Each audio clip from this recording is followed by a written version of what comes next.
नमस्कार साथियों, CGPSC village expert में एक बार फिर आप सभी का स्वागत है। और सेगमेंट्स चल रहे हैं हमारे असिस्टेंट प्रोफेसर इंटरव्यू के लिए डिफरेंट सब्जेक्ट पार्ट पर। फ्रेंड्स, सभी सब्जेक्ट के अपने विशाल दायरे हैं। एक 5 मिनट के वीडियोस में उसके हर पार्ट को कवर नहीं किया जा सकता है। और इंटरव्यू एक ओपन प्लेटफॉर्म है, कहीं से कुछ भी पूछा जा सकता है। या तो ये बहुत स्पेसिफिक मोड पे हो सकता है या तो फिर बहुत जर्नलाइज्ड वे पे हो सकता है। बहुत स्ट्रेस लेने की ज़रूरत नहीं है। आप में बेहतर क्वालिटी थी, कुछ आप में बेहतर समझ थी, इसीलिए एक स्टेप बढ़कर आप साक्षात्कार के लिए चयनित हुए हैं। तो बहुत पॉजिटिव होते हुए आगे की तैयारी कीजिए। आप अपने संचित ज्ञान, पूर्व ज्ञान पे विश्वास रखिए। बस वही राइट टाइम पे आपका क्लिक हो जाएगा और बेहतर तरीके से आपके आंसर वहाँ पे डिलीवर हो जाएंगे। तो चलिए फ्रेंड्स, आज के वीडियो में हम बात करते हैं एक नए सब्जेक्ट बॉटनी, वनस्पति शास्त्र पर।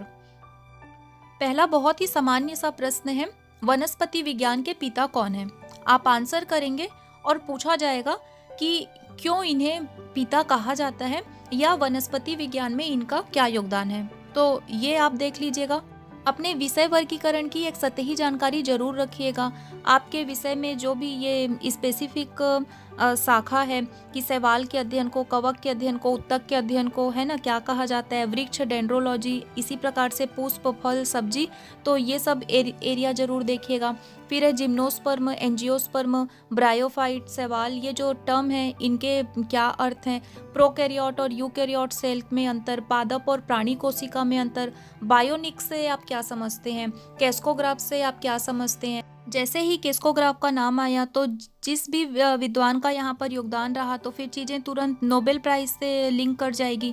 आपके विषय में किसे किसे नोबेल प्राइज़ मिला है, इस प्रकार के क्वेश्चन भी क्रिएट किए जा सकते हैं। आगे फिर बॉटनी हो और मेंडलवाद ना हो तो मेंडलवाद को आप बहुत अच्छे से देखिएगा। अपने अनुवांशिकी वाले पार्ट को, मेंडल का नियम क्या था, मेंडलवाद से आप क्या समझते हैं, उन्होंने मटर के पौधे को ही क्यों छांटा, है ना, कोई दूसरे पौधे में क्या ये प्रयोग नहीं किया जा सकता है, क्या मेंडल के नियम इंसानों पर भी लागू होते हैं। तो इस प्रकार से कुछ ट्रिकी क्वेश्चंस भी आपसे किए जा सकते हैं। अगला हो सकता है कि इमारती लकड़ियों के नाम आपसे पूछ लिया जाए, 5 इमारती लकड़ियों के नाम, औषधि पादप के नाम या कुछ और भी नाम, और साथ में उनके बॉटनिकल नेम्स आपसे पूछे जा सकते हैं। तो जो भी आप में फेमस चीज़ है तो वो आप देख लीजिएगा, उसके बॉटनिकल नेम जरूर देखिएगा। फिर इकोलॉजी एक बड़ा एरिया है, फूड चेन, और तो जो भी खाद्य जाल, खाद्य श्रृंखला, और यहाँ पे पिरामिड क्या है, उल्टा सीधा, ये सब आप डिटेल में देखिएगा। जो 10 का नियम है, ऊर्जा वाला पार्ट, पद चिन्ह, उसको करंट से लिख कीजिएगा। फिर ट्रक फार्मिंग क्या है, जैविक कृषि से आप क्या समझते हैं, रासायनिक खाद, कार्बनिक खाद, प्रदूषण और लाइकेन में कोई संबंध है क्या। तो कुछ इस प्रकार के प्रश्न आपसे बन सकते हैं। आगे सस्टेनेबल डेवलपमेंट से आप क्या समझते हैं, जलवायु परिवर्तन एक बड़ा हिस्सा है बात करने पर, है ना, इस पे जो भी समिट्स हुए हैं उसकी जानकारी आपको होनी चाहिए। फिर परजीवी पौधे से आप क्या समझते हैं, कोई 3 परजीवी पौधे का नाम बताइए। जो घटपर्णी का पौधा है, जैसे ही आप आंसर देते हैं तो उसी में से ही आपसे पूछ लिया जाएगा कि भारत में कहाँ पाए जाते हैं। तो इस टाइप के एरिया भी लोकेट आप करके देखिएगा। फिर जितने भी आपके बायोडाइवर्सिटी वाले जो एरियाज़ हैं भारत में, पहले तो एक ये क्वेश्चन भी है कि बायोडाइवर्सिटी से आप क्या समझते हैं। फिर इससे रिलेटेड जितने भी एरियाज़ हैं आपके, जितने सेंचुरीज़ हैं, नेशनल पार्क हैं, बायोस्फीयर रिजर्व हैं, तो इनसे आप क्या समझते हैं, इनमें क्या अंतर होता है, जो जिस तरीके से इनका संरक्षण किया जाता है, उस संरक्षण के प्रकार और उसके अंतर को पूछा जा सकता है। तो एक्स सीटू, इन सीटू, जितनी भी चीज़ें हैं ये भी एक पार्ट तैयार किया जा सकता है। आगे बहुत सामान्य से भी क्वेश्चन किए जा सकते हैं कि वेस्कुलर बंडल से आप क्या समझते हैं, है ना, पौधे में जल का परिवहन किसके द्वारा होता है,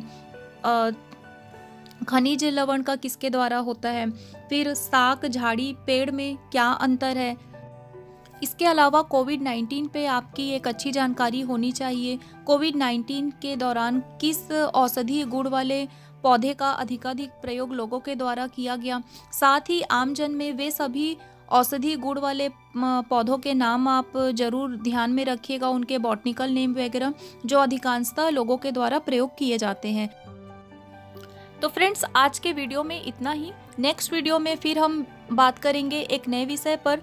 यदि वीडियोस की सीरीज़ आपको पसंद आ रही है, आपको कुछ सीखने मिल रहा है, तो वीडियोस को लाइक करें, अपने उन साथियों को ज़रूर शेयर करें जो असिस्टेंट प्रोफेसर इंटरव्यू में शामिल हो रहे हैं, और चैनल को ज़्यादा से ज़्यादा सब्सक्राइब करें ताकि कोई वीडियोस आपके मिस ना हो और मुझे भी मोटिवेशन मिलता रहे कि मैं आप लोगों के लिए अच्छे अच्छे वीडियोस बना पाऊँ।